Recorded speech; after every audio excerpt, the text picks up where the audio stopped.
Hey, what's going on guys, and welcome back to the channel. My name is Deck, and if you enjoy talking about movies in any way, shape or form, you're going to feel right at home here. In today's video, we're doing yet another ranking video, and in this particular case, I'm going to be ranking all 8 of the DCEU films thus far, from worst to first, so let's jump into it. Now, the DC Extended Universe has been quite the rollercoaster ride as far as cinematic universes are concerned. It started out being incredibly rushed, and then it's just been a hodgepodge of different movies, varying in quality, and we now have a somewhat of a cinematic universe that sometimes is connected but sometimes is not, so it's quite a mishmash of a situation. But either way, what I want to do in this video is rank all of them in my personal opinion from the worst to the best, and this is of course just my personal opinion. Make sure you leave your own ranking in the comment section down below. So with all that out of the way and all that said, let's jump into the ranking. Coming in at number 8 we have Man of Steel. Now Man of Steel you kind of either love or you're fine with. For me, I'm fine with Man of Steel. I think this is a good starting point for the DCEU. I like it being a Superman movie, but I don't really enjoy the tone of this film. I feel like the darker tone doesn't lend itself particularly well for Superman. Even someone like me who much prefers a darker and more realistic take on, on his superheroes, I don't think that particularly works for Superman. Even though I really like Henry Cavill in the role, and I think it's a pretty decent film overall, this film is just easily the least memorable for me and the least rewatchable. It's definitely the one I want to go back to the least because I just don't care about it as much as I care about the others. In at number 7 we have Justice League, and this might have been maybe the most disappointing film of all time. I mean, a live action Justice League film, what could possibly go wrong? And this film unfortunately is just generic. It's just bland and tasteless. Despite some slightly good things in it, such as Gal Gadot continues to be great as Wonder Woman, I still like Ben Affleck as Batman. There's just so much wrong with this film, and it's just so broken, and you can feel the disconnect between the Zack Snyder stuff and the Joss Whedon stuff as they just don't mesh. There's a literal scene with Bruce Wayne and Barry Allen, and the lighting literally changes between the two, and you could see whose shot was whose, and it's just distracting. And on top of that, this film just doesn't do anything special. It doesn't have the scale, it doesn't have the epicness, and I don't want to compare it to the MCU and the Avengers, but at the end of the day, they are meant to be similar movies. And the Avengers, I can watch that movie time and time again and still get so much excitement and the same energy levels that I got from it when I watched it the first time. Justice League barely even gave me those feelings the first time. Justice League is just a failure of what a comic book movie should be, especially of this size and scale, and it just fell flat. Coming in at number 6, we have Aquaman. Now, I know a lot of people really love Aquaman, and if you do, that's great. I wish I could be on that side because I was really excited about Aquaman. But this movie just disappointed me. It really let me down. I think from a story standpoint, this movie's just really uninteresting. I don't care for the story of this film. I don't care for any of the characters outside of maybe Queen Atlanta, Nicole Kidman's character. And I just didn't connect with any of them. And also, I hated the villain. Like, Ocean Master, played by Patrick Wilson, terrible villain, no motivation. And before people come at me saying, oh, the polluting the oceans thing, well, at the end of the day, that was literally one line in the movie in a random scene, and it's never brought up ever again. It's never delved into more than that. It goes in one ear and out the other, and we never see him affected by it in any way. We never see any of his loved ones affected by it in any way. It's just a random line of dialogue that you could easily miss, because beyond that, he has no motivation. In my opinion, Black Manta was a much better choice for the villain. Although, there are some things I do like about Aquaman. I do like the visuals, I like the action, I like the score.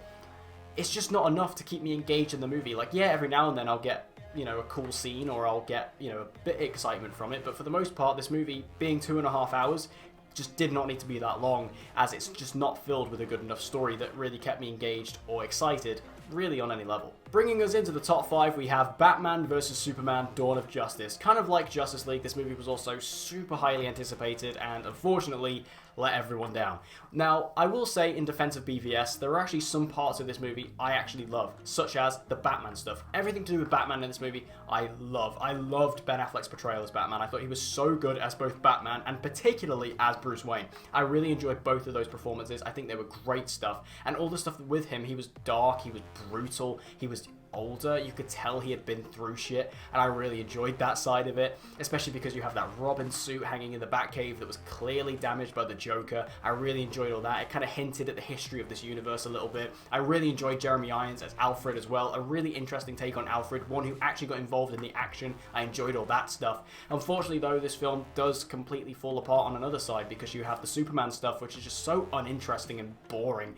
They played Henry Cavill's Superman as this just sulking bore which is not what you want from Superman. Like, that is just not the type of role he should play. And yeah, I forgot to mention this when I was talking about Justice League, but in that film, he really felt hopeful and joyful, which I was really happy about. In this film, it's the complete opposite of that, and it was really disappointing. And then you have Lex Luthor, played by Jesse Eisenberg, one of the worst castings in comic book movie history.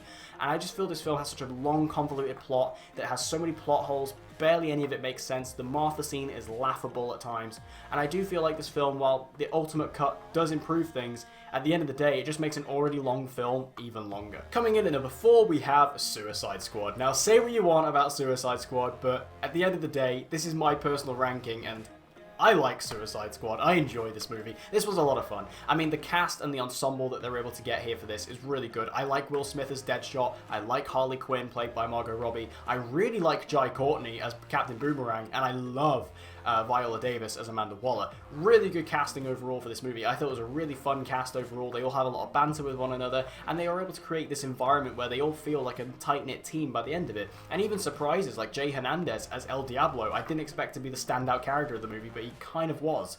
And I just really enjoyed all the different elements within it. I think the film has a lot of really fun tones. I really enjoy the action within it. It's really poppy. The music choices, yes, well, maybe a bit random and on the nose, I still enjoyed.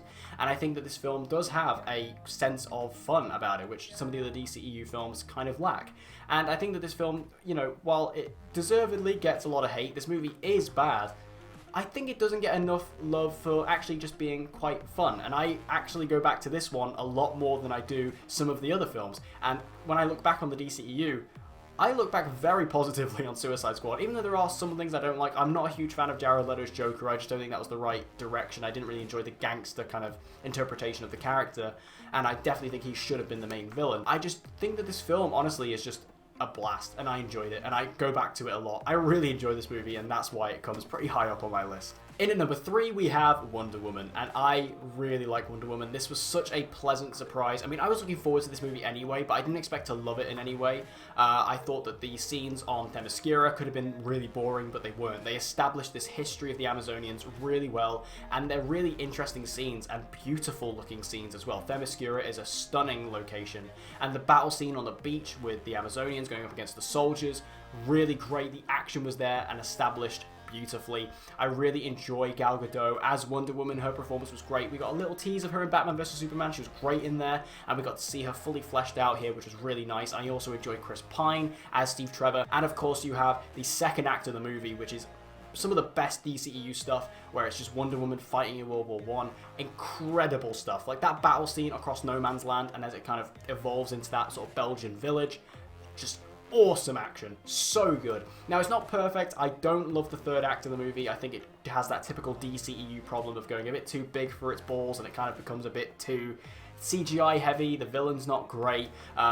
I feel like this film could have had an interesting villain, but it kind of just went for this twist, and then the secondary villain wasn't as interesting as the first one. So for me, this movie, it's very good, and I really enjoy it. Even though it does fall apart a little bit for me in the third act, I still love it, and I think it's so much fun, and really good to go back to every now and then. In at number 2, we have Birds of Prey and the Fabulous Emancipation of One Harley Quinn, the most recent film of the DCEU, and this brought back Margot Robbie as Harley Quinn, of course, and she absolutely nails this role, even more so than she did previously, as she's able to really delve into this character and really get her teeth into this role, and that was really nice to see, as they actually add a lot more dimension to Harley Quinn here. Also, the rest of the cast I really enjoyed, such as Journey Smollett-Bell as Black Canary, and also Ewan McGregor delivering a deliciously evil performance as Black Mask. I thought he was great in this movie, easily the best villain of the DCEU. I just think that this film really had a vision of what it wanted to be, and it went for it. Kathy Ann came in, she knew the type of style she wanted to go for, and she just allowed her characters to breathe within that world and really live within this world that she created. This kind of version of Gotham that was really gothic and also filled with neon, and it was very different to what we've seen before, and I really enjoyed that. I think Birds of Prey has stunning action, and even though I don't think it's maybe as rewatchable as some of the other films, because I do feel like on the second watch of this movie I did find some scenes slower than others, I still think that this film really knew what it wanted to be, and it just creates these great characters that you get super invested in and you just want to spend time with. And in the end, this film is at a perfect length as well. It doesn't overstay its welcome, and it just delivers a punch bag of awesomeness. My number one, though, has to go to Shazam. I love Shazam. I mean, I didn't expect to love it going into it. I was looking forward to it, don't get me wrong, but going into it, I was like, oh yeah, this is, Shazam's a pretty cool character. It's cool they're doing a movie for him, but I didn't expect them to really go into the mythology of the Shazam universe, and that is my favorite part of this. You kind of see the Shazam family truly evolve. I like how you see Billy starting off the movie, who is a pretty unlikable character, and you see him go from foster home to foster home, and you see him meet this eventual family that he bonds with Freddy and everything like that. And then by the end of the movie, when you get to that third act and everyone becomes the Shazam family, it's just one of the best cinematic moments for me of 2019. I was so excited with this. Seeing them all in their suits and seeing all the different actors now portraying the older versions of the characters was just so much excitement. It was so much fun, and I really enjoy all the action in the movie. I like the origin side of this movie, because origins can be tricky to do, especially in today's climate. I really enjoy how they handled it in this film, and I think that this also really has a lot of heart and a lot of humor, and it really blends all those elements perfectly together for me. And yeah, Dr. Sivana, not the great villain, he's fine. I think he does his job in the movie, and I think they gave him a sufficient backstory. It's just not anything original or anything we've not really seen before, so he just kind of becomes across as a bit generic.